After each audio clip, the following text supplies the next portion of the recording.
welcome to Piers Morgan Uncensored. It's become very fashionable recent years to smear the British monarchy as racist.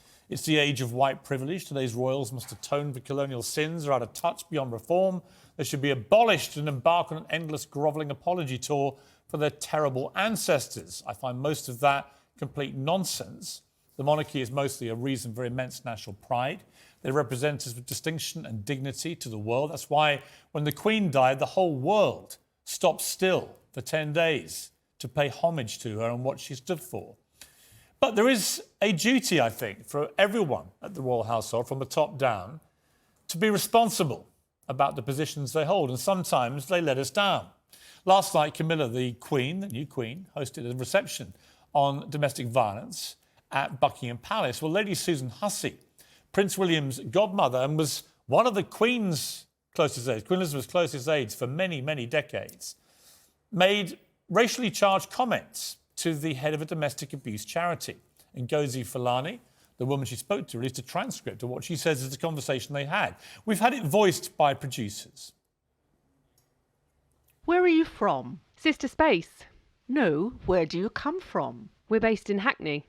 No, what part of Africa are you from? I don't know, they didn't leave any records. Well, you must know where you're from. I spent time in France. Where are you from? Here, UK. No, but what nationality are you? I'm born here and I'm British. No, but where do you really come from? Where do your people come from? My people? Lady, what is this? Oh, I can see I'm going to have a challenge getting you to say where you're from. When did you first come here? Lady, I am a British national. My parents came here in the 50s when... Oh, I knew we'd get there in the end. You're Caribbean. No, lady, I'm of African heritage, Caribbean descent and British nationality. Well, let me be very clear. Those comments, in today's age, I'm afraid, are shocking. They're crass, they're offensive, they're racist. That's why Lady Hussey has now rightly resigned. The palace says the comments are unacceptable. They've quickly fronted up to this scandal, and for that they deserve credit. This won't go away in a hurry. It will be grist to the mill for those who want to trash the monarchy and brand it a racist institution. The timing could hardly be worse. Next week, the Duke and Duchess of Sussex will be ludicrously given a Human Rights Award for fighting racism in the royal family. It was Meghan, of course, who infamously smeared the monarchy as racist in her Oprah Winfrey Wine-a-thon. Meghan has never produced any evidence. In tandem, the conversation of he won't be given security, he's not going to be given a title, and also concerns and conversations about how dark his skin might be when he's born. Well, Meghan's never given any hard evidence to back up any of her racism claims, but mud sticks, the damage was done. And this scandal will undoubtedly fuel those who think that there was merit to what she said. Now, what's been going on today, by coincidence, is that Prince William and the Princess of Wales have been in the United States, in Boston, for a 3-day tour. And that will now be completely overshadowed by this new race storm back in London. I think that's why he took the unusual step today of attacking Lady Hussey, remember, his own godmother, directly. Racism has no place in society, William's spokesman said. These comments were unacceptable, and it's right that the individual stepped aside with immediate effect. That individual is his own godmother. And make no mistake, she wasn't a minor backroom figure at the palace. Lady Hussey was the late Queen's most loyal lady-in-waiting for, I think, 5 or 6 decades. She stood beside the new Queen, Camilla, on state occasions. And it will raise uncomfortable questions about how somebody in her position could possibly be so stupid. After Meghan's original baseless claims, Prince William said categorically the royal family is not a racist family, and I believe it. I also believe the monarchy is a powerful unifying force in our country. But in this year of transition, with all eyes on King Charles, with the coronation coming, and inevitable questions about the future of the monarchy, it has to do better than this. Nobody capable of such witless and offensive comments should be in the royal household, and it's right Lady Hussey has gone. But there should also now be a full, I think, investigation to see if anybody else in that household shares similar sentiments and views. Because if they do, they shouldn't be there. Well, joining me now is former BBC royal correspondent Michael Cole and the organiser of Black Lives Matter protests, Imarn Ayton. Welcome to both of you. Michael Cole, someone said to me today, look, she's in her 80s there is a generational aspect to this where people of her age might ask questions which sound wrong. And I can understand a little bit that that might be the case, and maybe it is a bit generational. It doesn't mean it's not offensive or crass or, frankly, racist. I mean, for a black woman to be invited to the palace and be subjected to this bizarre interrogation, persistently demanding to know where she was from, when she was born in this country and is a British citizen, is completely outrageous. And the most terrible thing, Piers, of course, is that the focus is now not on domestic violence and eradication of that, which is most important. It's on this incident. It's all terrible and it's very sad. But as you've said, Lady Susan Hussey is 83. She's a widow. She was married to Marmaduke Hussey, who, of course, ran the BBC, was the chairman of the BBC for donkey's years. Indeed, and we... Through the Martin Bashir episode, for example. And we knew him very well. And do you know Lady Susan? I do. What kind of woman is she? Well, I've seen her around the world when she was the head girl, as you so rightly say, to Her Majesty the Queen, in all sorts of situations, with different people from different backgrounds, different ethnicity. And she was always charming and very kind and very nice. Now, what we don't have is a recording of that. We have a transcript of somebody's remembrance of that conversation. But we do know an investigation was very quickly commenced. Indeed. And we do know the result is she has immediately been let go. Now, exactly. And she apologised immediately. So there's no denial of anything. No, there is none. She apologised and she's resigned. And let's be honest about it. Nobody actually died. Nobody was killed on this occasion. It is offensive. It shouldn't have happened. And remedies have been taken. And I feel sorry for her. I've got, I knew her quite well. I never saw her act other than properly. She always put people at ease.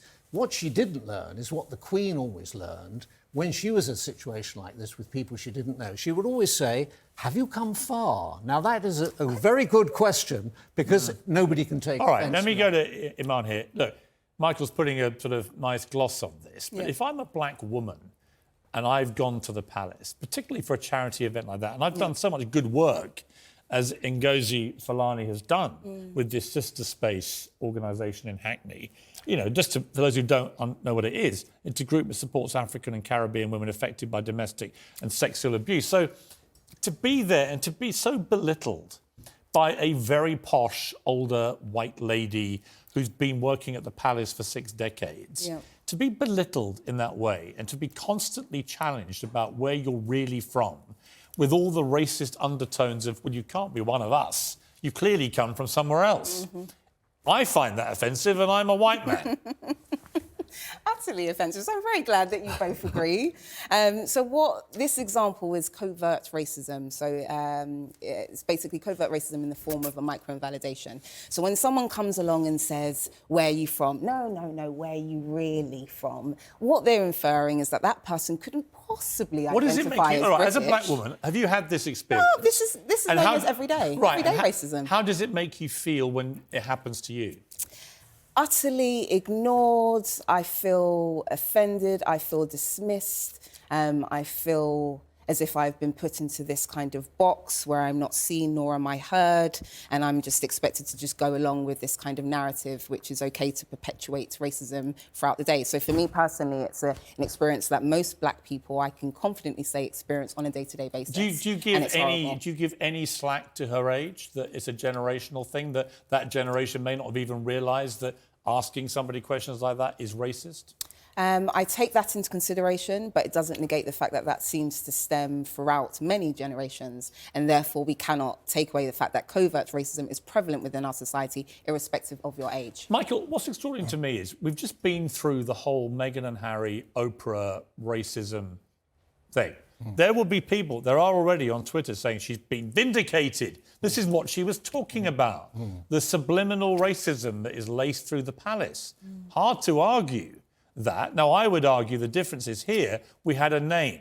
Somebody did something, and the victim of this put a tweet out using the initials SH and said it was a lady. Well, there's only one of those in the palace. So we knew who she was talking about, and that person's been made accountable. My issue with Meghan and Harry from the start of their racism claims is there's never been any hard evidence put forward, nor have they named who they believe was racist. Therefore, everyone is guilty by association. So they are, to me, different things.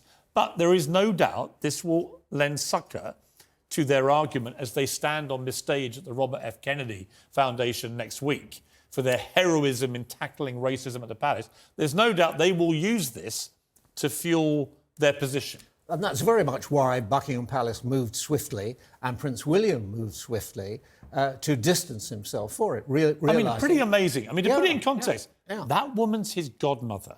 Yeah, right? yeah. She was one of the Queen's closest, if not the closest, confidant of the Queen for 60 years. Absolutely. This is not just anyone at the palace. Well, as her godson can't stand up for her, I'll have to stand up for Lady Susan and say that I'm sure there was no malice intended. Everybody was wearing name pads. Mm-hmm. Perhaps she saw the name, which was, of course, unusual to her, and perhaps she was genuinely trying to find out a little bit about where she came from. It's quite a normal thing for people to say, have you come far? Have you been this way around? But I understand why the palace, you know, racism is absolutely toxic. The terrible thing about the charge of racism is it's easy to make and it's almost impossible to refute. Yeah, but in this case, you see, I think it's a clear, open and shut case. I mean, I agree with what you just said, but I also think that black people in this country will all look at this incident, everyone who is black in this country will look at what's happened here and they'll all be able to cite similar instances where people have said, well, where are you from?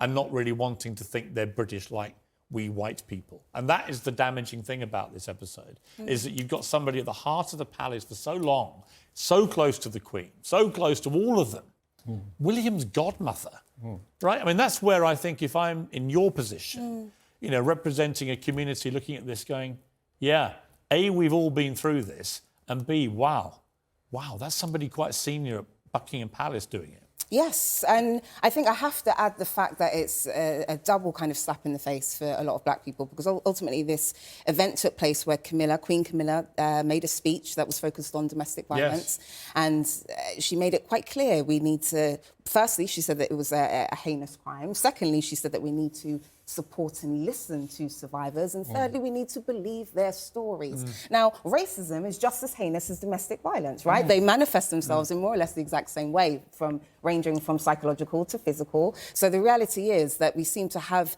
this notion of supporting and believing and understanding and listening to those of domestic violence abuse. But when it comes to black people, we end up gaslighting, which is basically another form of racism. So we find more racism Let me throw a in slight, response to racism. Let me throw a slight thing back at you on that general principle. I have a problem with believing everyone just when they come forward with any allegation. It may be the cynical journalist in me, but I believe everyone should be listened to, everyone should be taken seriously, but they're not automatically victims until something is proven. Because a lot of people, I'm afraid, in modern society, they invent stories, they have reasons to scam, you know, the media, whatever it may be, for whatever reason. And certainly percentage-wise, probably not a vast percentage, but there are people that will do it. So I believe you listen, you take seriously, you show respect to a claimant who's making allegations.